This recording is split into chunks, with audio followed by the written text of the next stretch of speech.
ಭಗವದ್ಗೀತೆ ಈ ಒಂದು ಶ್ಲೋಕನ ಕರೆಕ್ಟಾಗಿ ಅರ್ಥ ಮಾಡ್ಕೊಂಡ್ರೆ ಯಂಗ್ಸ್ಟರ್ಸು ಈಗ ಆಗ್ತಾ ಇರೋ ಸಡನ್ ಹಾರ್ಟ್ ಅಟ್ಯಾಕ್ಸ್ನ ತಪ್ಪಿಸ್ಬೋದು.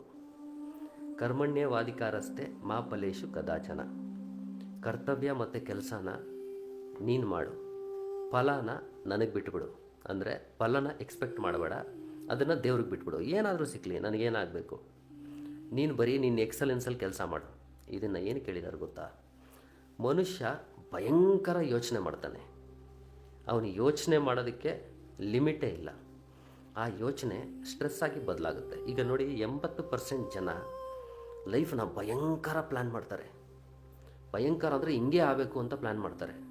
ಬಟ್ ಅವ್ರು ಅಂದ್ಕೊಂಡಿದ್ದು ಏನೂ ಆಗ್ತಾ ಇಲ್ಲ ಅನ್ನೋದನ್ನ ಅವರು ರಿಜಿಸ್ಟರ್ ಮಾಡ್ಕೊಳ್ಳಲ್ಲ. ಸ್ಟ್ರೆಸ್ನ ಕಂಟಿನ್ಯೂಸ್ ಆಗಿ ಮಾಡ್ಕೊತಾನೇ ಇರ್ತಾರೆ. ಇಂಥವರಲ್ಲಿ ಜಾಸ್ತಿ ಹೆಲ್ತ್ ಪ್ರಾಬ್ಲಮ್ಸ್ ಕಾಣಿಸುತ್ತೆ. ಈ 20% ಜನ ಇರ್ತಾರಲ್ಲ, ಅವ್ರು ಯಾವುದಕ್ಕೂ ತಲೆನೇ ಕೆಡಿಸ್ಕೊಳ್ಳಲ್ಲ.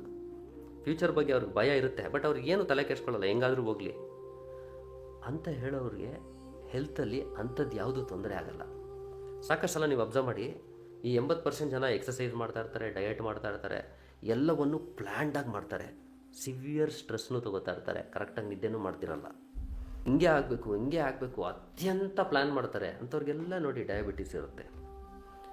ಆ ಥರ ಹೈ ಸ್ಟ್ರೆಸ್ಸಲ್ಲಿದ್ದು ನಿದ್ದೆ ಮಾಡ್ತಿರೋರ್ಗೇ ಸಡನ್ನಾಗಿ ಹಾರ್ಟ್ ಅಟ್ಯಾಕ್ಸ್ ಆಗ್ತಿದೆ. ಯಾಕೆ? ಈ ಸ್ಟ್ರೆಸ್ ಏನು ಮಾಡುತ್ತೆ? ಒಂದು ಸತಿ ಬಾಡಿಲಿ ಸ್ಟ್ರೆಸ್ ಬಿಲ್ಡಪ್ ಆದರೆ ಕಾರ್ಟಿಸಾಲ್ ಲೆವೆಲ್ಸು ಇನ್ಕ್ರೀಸ್ ಆಗುತ್ತೆ. ಒಂದು ಸತಿ ಮನುಷ್ಯ ಕಾರ್ಟಿಸಾಲ್ ಸ್ಟ್ರೆಸ್ ಲೆವೆಲ್ಸ್ಗೆ ಹೋದರೆ ಅದರಿಂದ ಅವನಿಗೆ ಹೈ ಬ್ಲಡ್ ಪ್ರೆಷರ್ ಆಗುತ್ತೆ, ಆರ್ಟ್ರೀಸಲ್ಲಿ ಪ್ಲೇಕ್ ಬಿಲ್ಡಪ್ ಆಗುತ್ತೆ. ಇದೇನೇ ಆರ್ಟ್ರೀಸ್ನ ಬ್ಲಾಕ್ ಮಾಡೋದು ಹಾರ್ಟ್ ಅಟ್ಯಾಕ್ಗೆ ಕಾರಣ ಆಗೋದು. ನೀವು ಸಾಕಷ್ಟು ಸಲ ನೋಡಿರ್ತೀರ, ಎಕ್ಸಸೈಸ್ ಮಾಡ್ತಿದ್ದ, ಡಯಟ್ ಮಾಡ್ತಿದ್ದ, ಫಿಟ್ ಇದ್ದ, ಸ್ಟ್ರೆಸ್ ಲೆವೆಲ್ಸ್ ಬಗ್ಗೆ ನಿಮಗೆ ಗೊತ್ತಿರಲ್ಲ. ಯಾಕಂದರೆ ಅದು ಕಾಣಿಸಲ್ಲ. ತುಂಬ ಜನರು ಒಳಗೆ ಸ್ಟ್ರೆಸ್ ತಗೋತಾ ಇರ್ತಾರೆ. ಕ್ಲಾರಿಟಿ ಇಲ್ಲದೆ ಆ್ಯಂಗ್ಸೈಟಿಲಿರ್ತಾರೆ, ಕಾನ್ಫಿಡೆನ್ಸ್ ಇಲ್ಲದೆ ಡಿಪ್ರೆಷನಲ್ಲಿರ್ತಾರೆ. ಇದ್ರ ಜೊತೆ ಸಾಕಷ್ಟು ಯೋಚನೆ ಮಾಡಿ ಒಳಗಡೆಯಿಂದ ಡ್ಯಾಮೇಜ್ ಆಗ್ತಾ ಇರ್ತಾರೆ. ಅದು ಯಾರಿಗೂ ಕಾಣಿಸಲ್ಲ. ಬಾಡಿ ಆ್ಯಂಡ್ ಮೈಂಡ್ ಯಾವತ್ತೂ ಇಂಟರ್ ಕನೆಕ್ಟೆಡ್. ಮಲಗಿದ್ರೆ ರಾತ್ರಿ ನಿದ್ದೆ ಬರಬೇಕು. ನಿಮ್ಮ ಬಾಡಿ ಒಳಗಡೆ ಇರೋ ಲೈಫ್ಗೆ ನೀವೇನು ಸಂಪಾದನೆ ಮಾಡಿದ್ದೀರಾ, ನಿಮ್ಮ ಹತ್ರ ಯಾವ ಕಾರಿದೆ ಅನ್ನೋದು ಯಾವುದು ಬೇಕಿಲ್ಲ. ಅದಕ್ಕೆ ಬೇಕಾಗಿರೋದು ನೆಮ್ಮದಿ. ಡೀಪಾಗಿ ಅರ್ಥ ಮಾಡ್ಕೋಬೇಕು ಅಂದರೆ ಫಾಲೋ ಮಾಡ್ತಾಯಿರಿ. ಫಿಟ್ ಜ್ಞಾನಿ ಅಂದರೆ ನಾನು ಫಿಟ್ ಜ್ಞಾನಿ ಅಂತಲ್ಲ. ಫಿಟ್ ಅಂದರೆ ಬಾಡಿ, ಜ್ಞಾನಿ ಅಂದರೆ ಮೈಂಡ್.